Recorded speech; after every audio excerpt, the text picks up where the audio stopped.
Kim Chu at Paolo Avellino, usap-usapan sa blind item. Kim Chu at Sian Lim, posibleng magsama muli? Kabaitan ni Paolo Avellino, bestado na.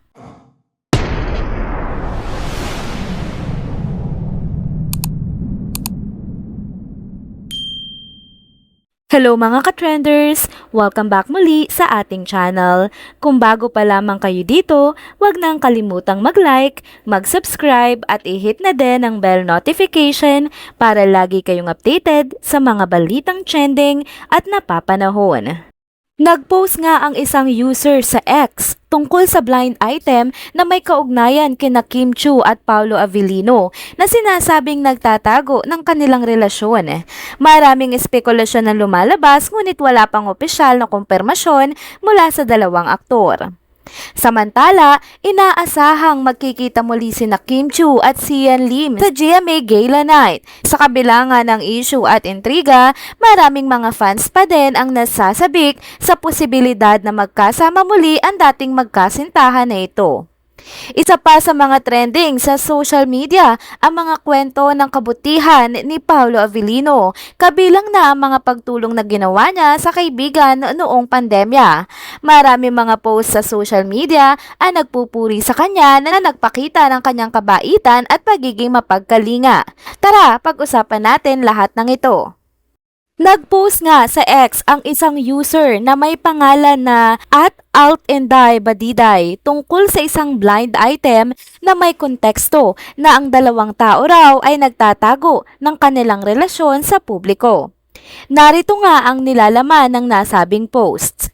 Dear reader, ang dami ng ebidensyang naglalabasan na magjowa na nga kayo. May nagchika pa sa akin na lalo kong kinakiligan na after daw ng foreign trip nyo ay hindi pa daw kayo umuwi at nagpunta pa kayo sa tagong lugar sa Pasay. At ito pa, magkasama kayo ng Sunday. Agad namang itong na-repost ng isang ex-user din na si Attorney Lilet Matias at nilagyan niya nga ng ganitong caption ang kanyang naging post. Kim Pao to kasi all of their friends know na about their relationship. Syempre, respect ko yung privacy nila and alam naman natin pinagdaanan ni Kim. Gusto niya lang muna maging private ang lahat, saka niya isa sa publiko ang lahat. Road to forever na sana kayo. Sa kabila nga ng mga usap-usapan, wala pang opisyal na kumpirmasyon mula kina Kim Chu at Paolo Avellino. Gayunpaman, patuloy ang pagtaas ng espekulasyon at interes na rin lalo na ng kanilang mga tagahanga. Maraming mga fans ang umaasa na magkakaroon na ng paglilinaw sa tunay na estado ng kanilang relasyon. Kung totoo man ang mga chismis, marami ang magiging masaya at susuporta sa kanilang pag-iibigan. Sa ngayon, ang tanging magagawa natin ay maghintay at respetuhin ang kanilang desisyon na gawing pribado muna ang kanilang relasyon. Lalo na't may mga pinagdaanan si Kim na nais niyang unahin bago isa publiko ang kanilang estado. Sana lang ay maging maayos at matagumpay nga ang relasyon nila kung sakaling totoo nga ang mga balitang ito. Ang kanilang mga tagahanga ay patuloy na maghihintay ng kumpirmasyon at handang suportahan sila sa anumang desisyon nila. Sa dulo, ang mahalaga ay ang kanilang kaligayahan at maging kanilang kapakanan. Isa pang nagbabagang balita patungkol kay Kim Chu. Isang nakakaintrigang video ang naipost ng isang fanpage sa TikTok at X na tumutukoy sa posibleng pagtatagpo muli ng dating magkasintahan na sina Kim Chu at Sian Lim. Sa darating nga na selebrasyon ng GMA Gala Night, inaasahang dadalo si Sian Lim na ngayon ay isang kapuso artist na matapos lumipat sa GMA. Samantala, si Kim Chu naman ay may connection na rin ngayon sa GMA dahil nga ang noontime show na It's a Showtime kung saan siya ay isa sa mga host ay ume-ere na nga sa GMA. Dahil dito, marami nagsasabi na posible nga silang magtagpo muli at magsama sa nasabing event. Kapanapanabik nga ito kung sakali magkatotoo. Tiyak na magte-trending na naman ang tagpong ito, lalo na kung kasama pa ni Sian Lim ang kanyang girlfriend na si Iris Lee at kung kasama pa ni Kim Chu ang napapabalita ang boyfriend nito na si Paolo Avellino. Sa ngayon pa lang, marami na nga ang curious at excited kung paano nga haharapin ng apat ang ganitong sitwasyon. Ang posibilidad ng kanilang pagtatagpo ay siguradong magiging tampulan na naman ng usapan hindi lamang ng kanilang mga tagahanga kundi pati na rin ng buong showbiz industry.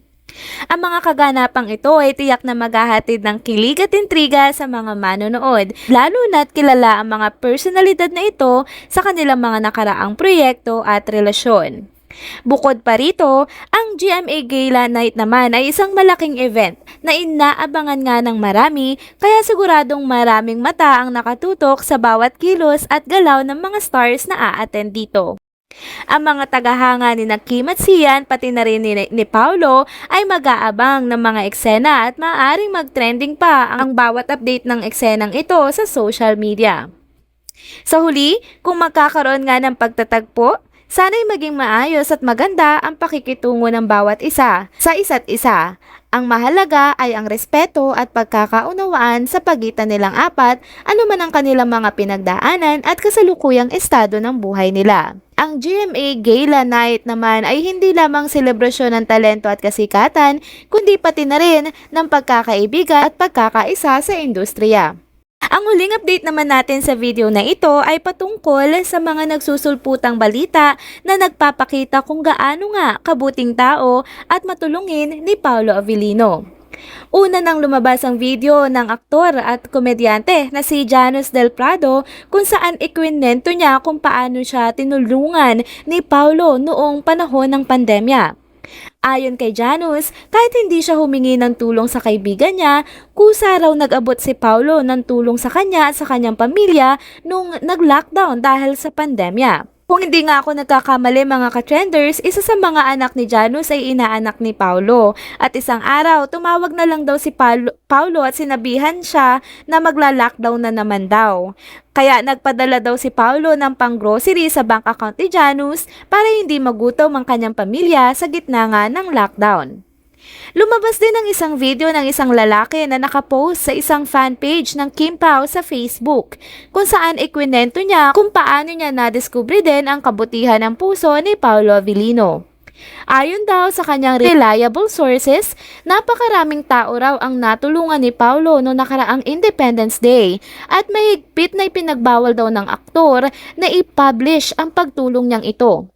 Kitang-kita nga naman ang sincerity ng aktor dahil ginagawa niya ang pagtulong ng palihim at talagang ayaw niya pa nga itong maibalita pa. Isa ring post ang ibinahagi ni Eric Jan Salud sa X. Si Eric Jan Salud nga po ay isang kilalang personalidad sa industriya ng telebisyon sa Pilipinas. Siya ay isang media executive at kasalukuyang bahagi ng ABS-CBN na alam naman nating isa sa pinakamalaking media network sa ating bansa. Kilala siya bilang publicist at handler ng mga artista ng ABS-CBN at madalas din siyang makita sa mga press conferences, media events at iba pang activities na may kinalaman nga sa mga programa at artista ng ABS-CBN. Malaki ang kanyang papel sa pagbuo at pagpupromote ng mga proyekto at karera ng mga kilalang personalidad sa network. Sa kanyang post, sinabi niya, "Gusto ko yung work ethics ni Paolo Avellino. Tahimik na nagtatrabaho, tumutulong sa mga nangangailangan, may time for fitness and wellness. 'Di ba? Ang ganda ng timpla ng pagkatao." Marami pa mga posts ang makikita sa iba't ibang social media platform na nagpupuri nga kay Paolo Avellino na hindi ko na naisama sa video na ito. Ano kaya ang masasabi ng mga doubters na laging kine-question ang kabutihan at sincerity ni Paolo kay Kim? Sana ay matigil na rin ang pagdududa at hayaan na lang nating i-navigate ng Kim Pao ang anumang meron sila ngayon at maging masaya para sa kanila. Sa dami nga ng ebidensya ng kabutihan ni Paolo, mahirap nang ipagkaila na siya ay isang tunay na mabuting tao.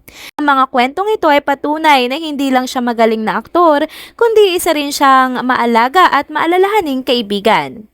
Sana ay patuloy siyang maging inspirasyon sa marami at ang mga tagahanga ay patuloy na sumuporta sa kanya at sa kanilang relasyon ni Kim Chu. Ang mahalaga ay ang kanilang kaligayahan at kapakanan. Sana ay magtagumpay din sila sa kanilang mga adhikain sa kanilang buhay. And that's it mga ka-trenders. Dito na po muna nagtatapos ang ating isa na namang trending video update. Salamat sa inyong pagsubaybay at pagsama sa akin hanggang sa dulo ng video na ito.